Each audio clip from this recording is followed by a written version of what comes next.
Halo pendengar sekalian, selamat datang kembali di podcast saya. Podcast ini Kopar atau inspirasi untuk komunitas perubahan. Kali ini, kita akan menyelami lebih dalam sebuah konsep perkotaan yang sedang banyak diperbincangkan, yaitu kota sosial. Mungkin sebagian dari Anda sudah familiar dengan istilah smart city atau kota pintar. Kota sosial bisa dibilang merupakan saudara dari smart city, tetapi dengan fokus yang berbeda. Jika smart city menekankan pada penggunaan teknologi untuk efisiensi dan optimalisasi, kota sosial justru menempatkan manusia dan interaksi sosial sebagai prioritas utama. Apa itu kota sosial? Bayangkan sebuah kota yang dirancang bukan hanya untuk bangunan dan infrastruktur, tetapi juga untuk manusia dan kehidupan sosialnya. Kota sosial adalah kota yang memfasilitasi komunikasi, kolaborasi, dan inklusivitas di antara warganya. Di kota ini, ruang publik menjadi wadah bagi masyarakat untuk bertemu, berinteraksi, dan membangun komunitas yang kuat. Mengapa kota sosial penting? Di era digital ini, kita semakin terhubung secara virtual, namun ironisnya, kita justru semakin terisolasi secara sosial. Kota sosial hadir sebagai antitesis dari fenomena ini.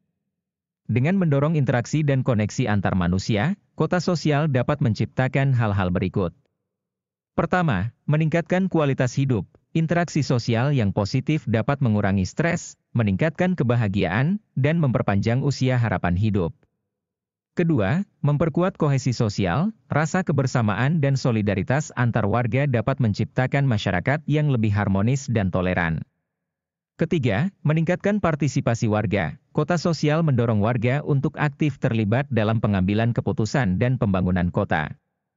Keempat, menumbuhkan kreativitas dan inovasi. Interaksi dan pertukaran ide dapat memicu lahirnya inovasi dan solusi kreatif untuk berbagai permasalahan perkotaan. Bagaimana mewujudkan kota sosial? Mewujudkan kota sosial membutuhkan pendekatan yang holistik dan multifaceted. Beberapa elemen penting yang perlu diperhatikan antara lain. Pertama, ruang publik yang inklusif. Taman, alun-alun, dan ruang terbuka hijau lainnya harus dirancang agar mudah diakses dan nyaman bagi semua kalangan, termasuk penyandang disabilitas, anak-anak, dan lansia. Kedua, fasilitas publik seperti perpustakaan, pusat komunitas, dan ruang seni harus tersebar merata dan mudah dijangkau. Ketiga, pemanfaatan teknologi informasi dan komunikasi. TIK platform digital dan aplikasi seluler dapat digunakan untuk memfasilitasi komunikasi, berbagi informasi, dan meningkatkan partisipasi warga. Keempat, teknologi smart city dapat diintegrasikan untuk mendukung interaksi sosial, misalnya dengan menyediakan Wi-Fi publik gratis dan digital signage interaktif. Kelima, transportasi publik yang terintegrasi. Sistem transportasi publik yang efisien, terjangkau, dan mudah diakses dapat mendorong mobilitas warga dan mempermudah interaksi antar wilayah. Jalur pejalan kaki dan jalur sepeda yang aman dan nyaman juga perlu diperhatikan untuk mendorong aktivitas fisik dan interaksi sosial. Program dan kegiatan komunitas, festival, pameran, dan kegiatan komunitas lainnya dapat menjadi wadah bagi warga untuk bertemu, berinteraksi, dan merayakan keberagaman. Program pemberdayaan komunitas dapat meningkatkan kapasitas warga dan mendorong partisipasi mereka dalam pembangunan kota. Contoh kota sosial. Selain Grand Front Osaka yang telah disebutkan sebelumnya, ada beberapa kota lain yang telah menerapkan elemen-elemen kota sosial. Seperti Aya, Jepang, kota ini telah melakukan uji coba demonstrasi untuk mengevaluasi nilai produk pertanian organik secara adil menggunakan teknologi blockchain.